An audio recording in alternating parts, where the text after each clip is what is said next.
Uztais nelielu video triālu komunai, kur jau paši šito nav apzinājuši un nav iedomājušies, ko vajag izdarīt ar 20. oseta asti, lai viņi tik bieži nelūst. Es teicu spekulēšu, jo personīgas pieredzes vēl nav, bet es diezgan pārliecināts, ka šim vajadzētu strādāt. Tātad ideja pavisam vienkārši 16 ostiem tā aste oriģināli nāk un viņi lokās un ir baigi forši mīksti un es pieņemu, ka visiem arī citiem nav plīsus viņi tik bieži.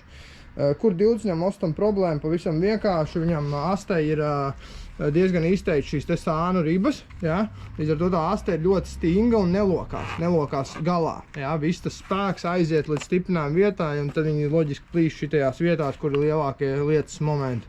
Atvainojos par tehniskiem terminiem inženieris. Līdz ar to tas, kas ir jāizdara, dabūn jaunu asti un uzreiz paņem ar fleksi vai kādā citā veidā nogriež šīs sānu malas, ribas, tai astei nost, cik vien daudz var, un tad smuki ielaiž apmēram te. Tur paeksperimentēt var katrs cik tālu griezt, ja, bet reku es parādīšu piemēru, mocītis, kurš stūļi iet uz tirgu. Es vienu tādu astīti piegriezu, cik nu varēju, jo viņi daļai remontēti ir. Un kāds efekts tad reku skatieties, šito loka. Viņi nekur negrib locīties, ja. Reku otrs mocītis, 20. tāds pats.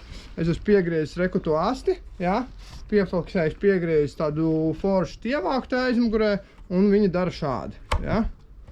Tad katrs kritiens, katru reizi, kad tā asta atspiedīsies, notiks šīs vai reku vērpjās un nekas neplīsīs un viss būs forši. Tā kā ņemat savas astes nost, paņemat fleksi vai ko citu, nogriežat, noslīpējuši tās maliņas nost, ja, tā, lai viņas ir smukas tievas, jo tālāk viņas te būs tievas un plānas, ja, šādā izpratnē, jo vairāk tā asta tālāk locīsies un astes nevienam vairs neplīsīs.